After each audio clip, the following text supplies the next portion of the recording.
صباح الفل عليكم. النهارده هنعمل انبوكسنج ريفيو للماكرو ليد رينج فلاش الشوت اكس تي داش 103 سي.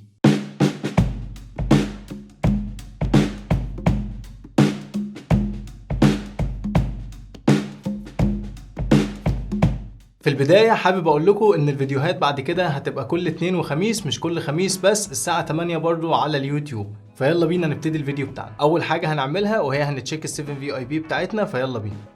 المنتج بيجي بمكان شفاف باين منه المنتج ذات نفسه، واسم المنتج مكتوب تحت واسم الشركة المصنعة فوق. الوش التاني والتالت والرابع والخامس مكتوب عليهم نفس الحاجات، ومن تحت مفيش اي حاجة خالص. هنبتدي نفتح العلبة مع بعض. هنلاقي عندنا الهيد فلاش متوصل بالهيد كنترول بتاعه، وهنلاقي عندنا المانيوال، وهنلاقي بطاقة ملكية للمنتج. بنلاقي جاي مع الفلاش 8 ادابتور رينج لتوصيل الفلاش في العدسة، وهنلاقي على الشاشة مكتوب مقاسات الادابتورز اللي جاية مع الفلاش، وكل رينج مكتوب بيكون عليه من قدام مقاسه.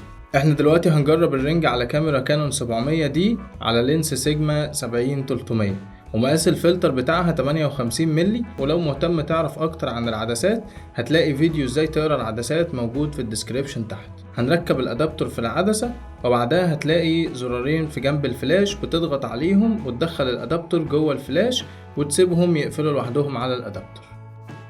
هيد الفلاش بيشتغل باربع بطاريات AA ليهم مكان شمال الهيد، بتسحبه لتحت ونبتدي نحط البطاريات. وهنلاقي جايد عندنا نحط الموجب مع الموجب والسالب مع السالب، وبنقفل السوكت التاني. وبعد كده بنركب الهيد في الهوت شو في الكاميرا.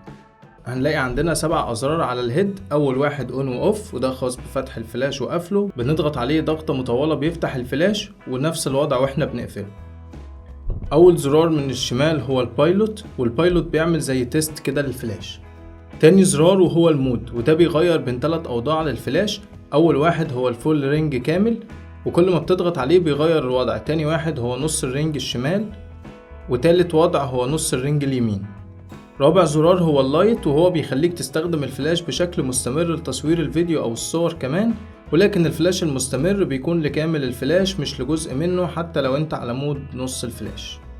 السهمين اليمين والشمال هم خاصين بمستويات شدة الإضاءة، والفلاش بيجي ب8 مستويات بداية من 1/128 لحد 1/1، فتقدر تضغط عليه كل ضغطة بترفع أو تقلل مستوى واحد، أو تضغط عليه ضغطة مطولة فبيطلع كل الدرجات أو ينزلها مرة واحدة.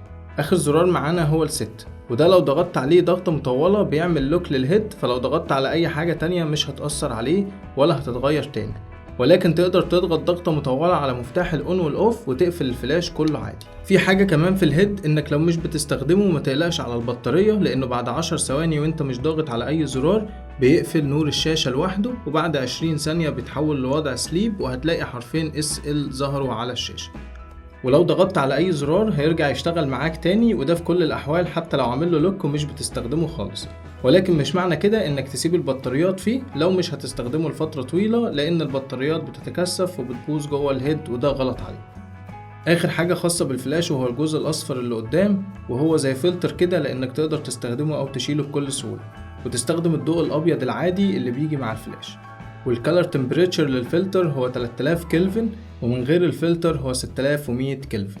الفلاش بيشتغل على كاميرات الكانون والنيكون، وللأسف أنا مجربتوش على أنواع تانية، ولكنه اشتغل معايا بكفاءة عالية جدا على الكانون على 250 شاتر سبيد. ودلوقتي هنبتدي مرحلة التستنج، وهنجرب ده صور وفيديو بالفلتر ومن غير الفلتر، والنتائج اللي هتشوفها كلها هتكون في مكان مفيهوش أي مصدر إضاءة خالص غير إضاءة الفلاش وبس. التستنج هيكون بكاميرا كانون M50 على عدسة سيجما 70-300، وهيكون في مسافة ما بين الجسم اللي بنصوره وما بين العدسة تقريبا 60 سم.